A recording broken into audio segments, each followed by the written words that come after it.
आज के market analysis के वीडियो में आप सबका स्वागत है। आज हम डिस्कस करते हैं कल के लिए 13 फरवरी के लिए भारतीय बाजार कैसे रह सकते हैं और एफआईआईज ने अपने आप को कल की एक्सपायरी के लिए किस प्रकार से प्रिपेयर किया है। लेकिन डाटा पे जाने से पहले हम डिस्कस करते हैं कि आज भारतीय बाजारों में हुआ क्या और जो हमारे इंडियन डाटा थे और यूएस के डाटा किस प्रकार से आए हैं, मार्केट किस प्रकार से उन पर रिएक्ट कर सकते हैं इन अ नियर फ्यूचर। सबसे पहले आज हुआ क्या पता नहीं चला।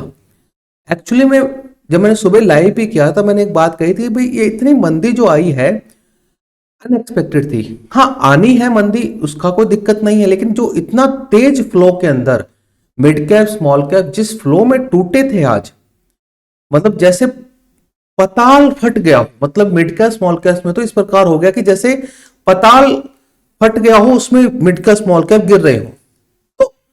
मेरा टेक यही था। उस समय मैं एक दो चीजें देख रहा था, एक तो रुपी डॉलर देख रहा था और उस समय विक्स देख रहा था। ना विक्स इतना बड़ा था, ना रुपी डॉलर में इतनी कमजोरी थी, क्योंकि दोनों मेरे लिए एक प्रकार से लीडिंग इंडिकेटर्स होते हैं कि मैं लमसम जब मैं ट्रेड करना चाहता हूं या करता हूं, इन दो इंडिकेटर्स को पक्का देखता हूं पहले।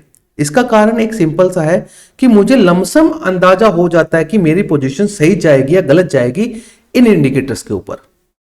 ठीक है, बाकी सारे इंडिकेटर लैगिंग होते हैं, ये दोनों लमसम लीडिंग इंडिकेटर्स होते हैं। ये पहले बता देते हैं, ये पहले आपको एक साइन ऑफ इंडिकेशन मिल जाता है, जो मुझे रुपी डॉलर से मिल रहा था। मैंने यही समझ रहा था रुपी डॉलर में क्यों नहीं कुछ हो रहा। अगर इतना ज्यादा बाजार खराब हो रहा है तो ये क्यों नहीं हो रहा।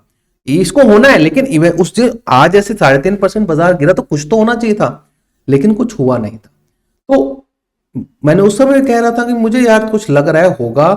ठीक है, कह नहीं सकते कि तेजी होगी मंदी होगी, लेकिन मैंने उस समय इंडिकेशन दिए थे। मैंने यहां के ऊपर मतलब यहां पे जब बाजार था, ये आपका 23,920-30 के ऊपर, तो मुझे थोड़ा इंडिकेशन लग रहा था ठीक है। फिर बाजार ऊपर गया, नीचे आया और बाजार को वहीं पर बंद करा दिया गया। और इससे हुआ क्या कि राइटर्स के बहुत दिक्कत हुई। आज राइटर्स के लिए टफ दिन था, क्योंकि खुलते ही ये धड़ धड़ करता टूट रहा था। मतलब ऐसे टूट रहा था जैसे पताल में घुस जाएगा। तो बहुत ट्रिकी डे था। और जब ऐसा दिन होता है राइटर्स काम नहीं करते एक्चुअली में। जो समझदार राइटर्स हैं, जो पुराने राइटर्स हैं, जो ऑप्शन राइटिंग कर रहे हैं 5, 10, 15 साल से, वो नहीं करते। मान लीजिए कोई सीधी बात 10 साल पुराना राइटर है, या मान लीजिए कोविड से पहले जिन्होंने 2, 3 साल पहले राइटिंग सीखी, वो नहीं करते। उनको पता है कि यार पैसा खोएंगे इसमें ऐसे दिन के अंदर। तो मेरा टेक भी यही था कि राइटर्स को इस दिन काम नहीं करना चाहिए, लेकिन इवेंचुअली सीधी तेज हुई। मैं कह भी रहा था उस समय लाइव में, कह रहा था कि मैं यार कुछ हो रहा है ये, आप समझिए। तो इवेंचुअली बाजार तेज हुए, फिर सेलिंग रही, बाजार कुछ नहीं हुआ, वहीं पर बंद हो गया। दोनों साइड में राइटर्स की पैंट खुलाकर ये बाजार आकर वहीं पर बंद हो गया, कुछ भी नहीं हुआ है। अब क्या हो सकता है, क्या होने वाला है, देखिए दो डाटा हैं जो मैंने आपको टेलीग्राम पर शेयर भी की हैं। दो डाटा हैं, पहला आया है सीपीआई का। सीपीआई का ठीक है डाटा, जितना एस्टिमेशन था उससे थोड़ा कम है, लेकिन आईआईपी का डाटा, जो इंडस्ट्रियल प्रोडक्शन का जो डाटा होता है, वो खराब है। मतलब कि एक्चुअली में हमारी इकोनॉमी बहुत वीक हो रही है। तो ये क्यों हो रहा है, सिंपल सी बात है, जो गवर्नमेंट स्पेंडिंग है, कट हुए हैं, उनका है, और ये तंग करेगा भारतीय बाजार को। उसके कॉन्ट्ररी जो यूएस का डाटा आया है, सीपीआई का महंगाई दर का डाटा आया, वो बहुत ही मजबूत आया है। ठीक है, महंगाई बढ़ के आई है, जिससे हुआ क्या, यूएस मार्केट क्रैश हो गए। 1.5% वो गिर गए हैं। और आप देखेंगे तो बॉन्ड यील्ड बढ़ गई है। ठीक है ना, बॉन्ड यील्ड बढ़ गई, वो 4.6 के ऊपर चले गए, 6.5 के ऊपर चली गई है। That is a major hit for the India. और डॉलर इंडेक्स भी बढ़ गया है, दिस इज ऑल्सो नेगेटिव। और अगर आपको मैं यूएस मार्केट के अभी करंट के हाल दिखाऊं मैं आपको, तो आप उसको थोड़ा सा बेहतर ले पाएंगे समझ में कि यूएस मार्केट में नीचे से तो थोड़ा कवरिंग आ रही है, लेकिन ये कवर भी हो जाएंगे। बट पॉइंट इज दैट कि ये जो हो रहा है, हिट जो आया है, this is a not a good sign. ठीक है, और आज एक्चुअली डाउ जोन्स टूट रहा है, और तो कोई दिक्कत है, डाउ जोन्स बहुत टूट रहा है। 350 पॉइंट डाउ टूट चुका है। ठीक है, स्मॉल कैप तो उनके 1.5% टूट चुके हैं, विक्स 4% ऊपर है। मेरा कंसर्न ये भी नहीं है, मेरा कंसर्न है, मैं आपको बताऊं तो markets, bonds, US treasury yields. मेरा कंसर्न है ये यूएस की 10 साल की, देखिए पूरी सारी की सारी, मतलब 1 महीने से लेकर 3 महीने से लेकर 3 साल तक की जेल, 3 साल तक की येल्ड बढ़ी है। मतलब ये समझिए पूरी सारी बॉन्ड येल्ड बढ़ती जा रही है। और एक चीज समझने वाली है, अगर यूएस बॉन्ड के अंदर 20 साल वाली के अंदर भी 4.91 मतलब 5% अगर मिल रहा है तो वहीं पे शिफ्ट होंगे ये एफआईज। तो मेरा तो कहना यही है कि ये जो नंबर आया है, और इससे हुआ क्या, जो रेट कट की जो होप थी ना सारी, यूएस में रेट कट होगा ये होगा, वो सारी खत्म हो गई इससे। तो देखते हैं क्या होता है। बैंक निफ्टी ने बहुत बढ़िया कवरिंग की, नीचे से 48,500 से लेकर 700 से लेकर ये पूरा पूरा 49,700 तक गया। 1000 पॉइंट मतलब 2% तक इसने बहुत बढ़िया कवरिंग दिखाई है। तो back to the point, data पे आते हैं, डाटा समझते हैं। सबसे पहले जो डाटा मुझे जो बहुत ज्यादा तगड़ा लगा, और मतलब कि कितना जोर लगाया गया है आज, ये मैं आपको बताता हूं। डीआईएस ने सारे सिलेंडर खोल दिए अपने आज, मतलब कि जम के बाइंग किए, जमकर इसको काउंटर करने के लिए। और दिख भी रहा था नीचे से जिस हिसाब से स्टॉक्स भागे थे, मिड कैप स्मॉल कैप जिस हिसाब से भागे थे, मतलब 3.5-4% जो स्टॉक माइनस थे, डेट इज शूट अप।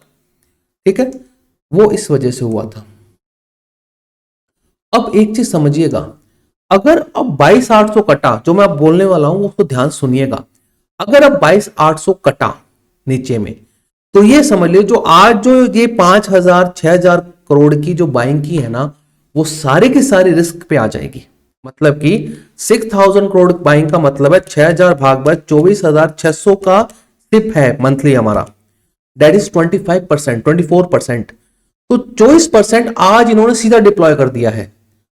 तो आज अगर ये बाजार 22,800 तोड़ता है, तो आप मान लीजिएगा कि ये फंड मैनेजर बहुत जबरदस्त रिस्क में आ गए। आज उन्होंने जोर तो लगाया बहुत तगड़ा, अब ये जोर रहता नहीं रहता, और date is the another point, but ये है। और एफआईएस ने एज यूजुअल 5,000 करोड़ का आराम से तबियत से माल बेच लिया। ठीक है ना, मतलब सिंपल सी बात, स्टार्टिंग में सुबह उन्होंने बेचा और बाद में उन्होंने डीआईएस ने खरीदा है, उसके वजह से तेजी हुई है। ठीक है, लेकिन डाटा बहुत इंटरेस्टिंग है, लेवल का ध्यान रखिएगा भाई। तो ये तो देख लीजिए, ठीक है, ये तो नॉर्मल है। डीआईएस ने खरीदा, एफआईएस ने बेचा।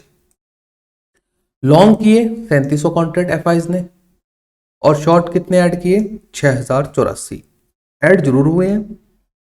जो नेट शॉर्ट का रेशियो है वो कितना बन गया भाई आपका, डेट बिकम्स 1,86,000 कॉन्ट्रैक्ट। ये बढ़ता ही जा रहा है धीरे धीरे। तो देखते हैं, स्टॉक फ्यूचर्स कवरिंग है और शॉर्ट्स भी कवर किए हैं, date is a positive sign. देखते हैं कैसे पैन आउट होता है। अब एक्सपायरी के लिए देखिए, एक्सपायरी में इन्होंने क्या किया, पुट में काम ही नहीं किया, पुट में काम नहीं किया। लेकिन कॉल की वाली बात करते हैं, इन्होंने क्या किया है, कॉल के अंदर 18,000 की है कॉल लॉन्ग, 18,600 कॉल लॉन्ग की है। सामने कॉल शॉर्ट कर दी 31,000, मतलब सिंपल सी बात है, प्रीमियम मिल रहे थे, लोग कॉल शॉर्ट करके आराम से बैठ गए। 23, 100, 200, 300 की सारी कॉलें शॉर्ट है इनकी। ठीक है, दूसरा पॉइंट, पुट लॉन्ग इन्होंने कवर कर ली। ठीक है, पैसा बन गया, और एक्चुअली जब बाजार वापस घुमा तो पुट्स के दाम बहुत जल्दी क्रैश हुए। That is also a point कि हाँ भाई ये आपका इन्होंने कवर कर लिया है। तो ये एक देखने वाली बात होगी बाजार कहां तक ये जाता है, और ये कवर की गई है। और पुट शॉर्ट भी इन्होंने क्या कर ली, कवर कर ली। इतनी नहीं की पुट शॉर्ट, लेकिन पुट शॉर्ट भी थोड़ी कवर कर ली है। तो इससे क्या समझ में आता है कि बाजार को ये यहां पे रखना चाहते हैं। बट प्रॉब्लम क्या हो गई, अब ये जो डाटा बनाया गया था उस समय डाउ फ्यूचर्स थे पॉजिटिव। अब या तो रात में पूरे रात 2:30 बजे तक डाउ फ्यूचर्स आए पॉजिटिव, पहला पॉइंट, या फिर क्या हो कि भाई कुछ हो बाजार में। अब देखते हैं क्या होता है। अगर यहां से यूएस मार्केट कवर अप हो जाते हैं, दैट इज अ फाइन, फिर तो कोई दिक्कत ही नहीं है। ठीक है, तो कोई दिक्कत वाली बात नहीं है। अगर ये कवर नहीं होते और बॉन्ड यील्ड बढ़ जाती है काफी, तो भाई मेरा ध्यान जो रहेगा, मतलब मेरा जो कोई भी एनालिसिस डिपेंड रहेगा that is on a bond yield और डॉलर इंडेक्स, और उस पर हमारा रुपये कल कैसे रिएक्ट करता है उस पर रहेगा। मैं और कुछ भी नहीं देखना चाहूंगा, मैं सिर्फ उन दो की चाल देखना चाहूंगा। तो कैसे होता है, नेवर नोस क्या होगा, बट एक्चुअली के ना बाजार में वीकनेस बनी रह सकती है, ऊपर में लेवल कटता है कोई। बस मैंने यही कहा था, मैंने आज के वीडियो में भी इस दिन में कहा था कि इसके ऊपर जाकर बंद हो, अगर अपन हाई कटे उसके ऊपर जाके बंद हो तब ही आप कोई डिसीजन लीजिएगा। और थोड़ी देर टिका, बड़ी बड़ी विक्स बनी और एक कैंडल में ही पूरा ले गया। ये देखिए एक कैंडल में ले गया, मतलब कि पिछले 5-6 दिनों से हाई कोई कट ही नहीं रहा है ढंग से। आज भी देख लीजिए हाई कटा और एक सिंगल कैंडल, मतलब ये सिंगल जब कैंडल बनी ना तो उससे सीधा इंडिकेशन आ गया कि बाजार अब गया। उसके बाद जैसे ही अगली कैंडल 50-60 पॉइंट की, उसके बाद में तो नीचे 23,950 तक 100-150 पॉइंट उसके बाद निकल भी गया। ठीक है, 23,100 पर बंद था, 150 पॉइंट उसके बाद निकल गया। जैसे मतलब जैसे मैंने कहा था कि हाई नहीं कट रहा। आप एक चीज ध्यान रखिएगा, अगर आपको लॉन्ग होना है तो एक चीज ध्यान रखिएगा मेरे कहने पर, कि अगर दिन का हाई कटे और उसके ऊपर बाजार रुके और ठीक ठाक क्लोज दे, मतलब कि ढंग की कैंडल्स बने। आप देखिए ना, यहां पे देखिए every candle Burns itself.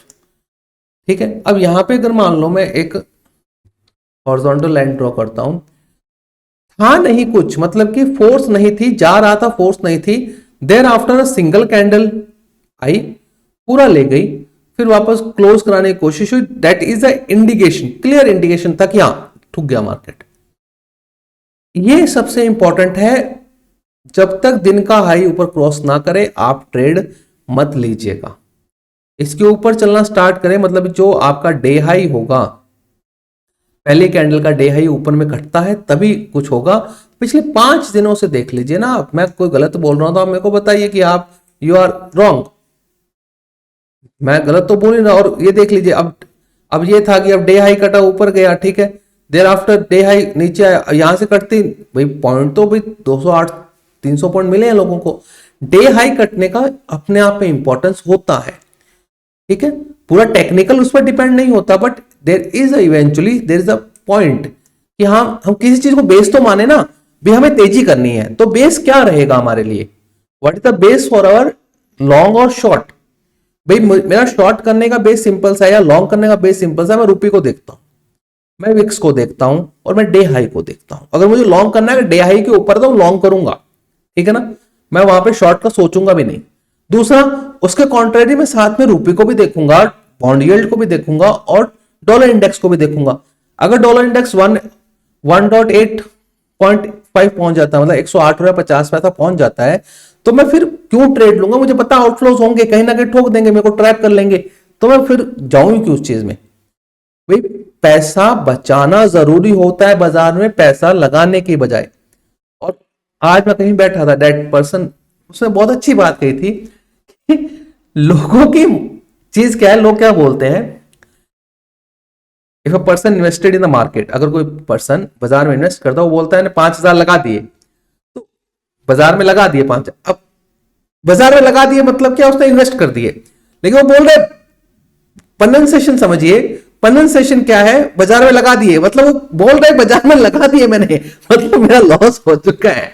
That is a point, that is excellent point कि 5 लाख रुपया बाजार में लगा दिया, ठीक है, बाजार लगा दो, उसके हिसाब से मैंने इन्वेस्ट कर दिए उस बंदे ने। लेकिन अगर सामने वाले को कोई स्टॉक मार्केट नहीं जानता, वो क्या बाजार में लगा दिए मतलब इसको लॉस लग गया, वो प्रोनाउंसिएशन उसके वही आ रहा है, तो दैट इज द पॉइंट। तो हंसी खेल का था, मार्केट बंद होने के बाद बातें हो रही थी, that is a logical point. तो मेरा कहना यही है, जब तक डे हाई ना कटे सौदा नहीं करना चाहिए। कोई पोजिशनल है तो मैं कहता हूं कम से कम ये मुझे चाहिए 23,300 के ऊपर लमसम, इस हाई के तो ऊपर चाहिए ही, पहले 23,300 के ऊपर निकले तब मैं कुछ सोचूंगा। अदरवाइज डे हाई निकलता है तो कुछ सोच सकते हैं, लेकिन अभी बाजार नहीं है ऐसा, ठीक है। यूएस मार्केट देखते हैं कैसा रिएक्ट करते हैं, डाउ में बहुत कमजोरी है, that is also a risky factor, ठीक है ना। और बॉन्ड यील्ड जिस हिसाब से मजबूत हो रही है, पैसा जबरदस्त आउटफ्लो, उसका ध्यान रखिएगा थोड़ा, ठीक है। Thank you for watching. Like share subscribe कीजिएगा।